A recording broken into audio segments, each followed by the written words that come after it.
Yesus ada di tengah-tengah kita, lebih utama dari segala sesuatu.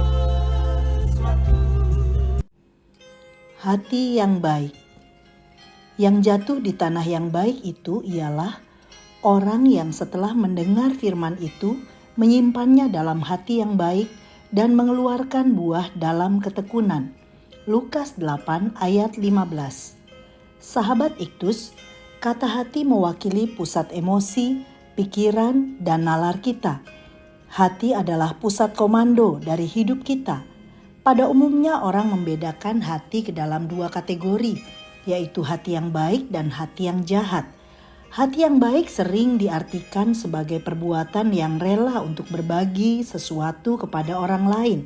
Sedangkan hati yang jahat bukan hanya tidak rela berbagi, melainkan hati yang tega mengambil milik orang lain. Perumpamaan tentang penabur yang tercatat dalam 3 kitab Injil ini berbicara tentang rahasia kerajaan Allah, yaitu firman Tuhan. Dan setiap manusia diharapkan memberikan respon terhadap firman Tuhan yang ditaburkan. Tempat benih firman Tuhan yang ditaburkan adalah hati. Adapun jenis hati manusia berbeda-beda, bergantung dari respon terhadap firman Tuhan. 1. Hati yang keras. Ayat 5, 11, dan 12. Sebagian benih jatuh di pinggir jalan, sehingga benih ini tidak tumbuh, juga tidak menghasilkan buah, tetapi diinjak orang dan dimakan burung. Hati yang keras dimiliki oleh mereka yang mengeraskan hatinya ketika mendengar firman Tuhan. Lalu datanglah iblis dan mengambil firman itu dari dalam hati mereka, supaya mereka jangan percaya dan diselamatkan. Orang seperti ini tidak mengerti firman Tuhan. Hatinya telah menebal, telinganya berat mendengar, dan matanya melekat tertutup. Bandingkan Matius 13 ayat 19. 2. Hati yang dangkal. Ayat 6, 13. Dan hati terhimpit. Ayat 7 dan 14. Palestina adalah daerah yang sangat berbatu-batu. Benih itu jatuh di atas tanah tipis yang menutupi batu-batu. Benih itu cepat tumbuh, tapi karena kekurangan akarnya, maka tanaman itu menjadi layu dan kering. Inilah keadaan hati yang dangkal dan emosional. Matius 13 ayat 20. Sehingga ketika penindasan datang, mereka mudah menyerah dan meninggalkan imannya.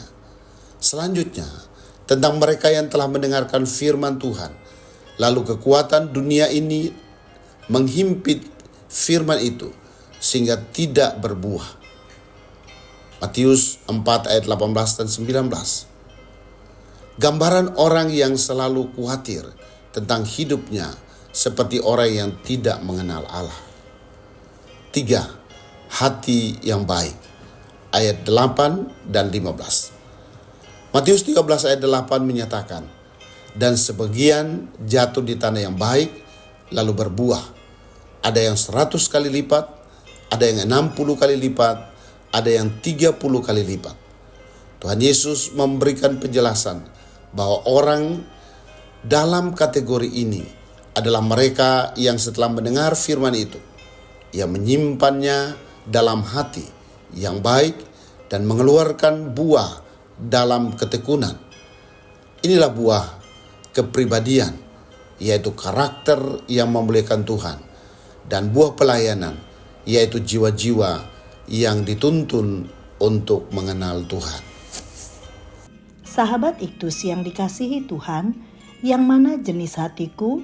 Hati keras, hati dangkal, hati terhimpit, ataukah hati yang baik? Sebagai pemilik hati yang baik, bagaimana responku terhadap firman Tuhan? Buah apa yang dapat aku hasilkan jika aku memiliki hati yang baik? Tuhan Yesus, ajarilah aku untuk memperhatikan caraku mendengar firman Tuhan. Mengeraskan hati terhadap firman-Mu adalah kerugian bagiku. Bersikap munafik berarti menutup pintu berkat bagiku. Bahkan ketika pikiranku lebih banyak dikuasai kekhawatiran dibandingkan dengan merenungkan firman-Mu. Hal ini hanya akan merebut sukacita yang telah Engkau siapkan bagiku. Ya Tuhan Yesus, jadikan aku pelaku firman-Mu. Kiranya ada buah yang bernilai kekal dapat kupersembahkan kepadamu. Amin. Dalam hatiku, aku menyimpan janji-Mu, supaya aku jangan berdosa terhadap Engkau.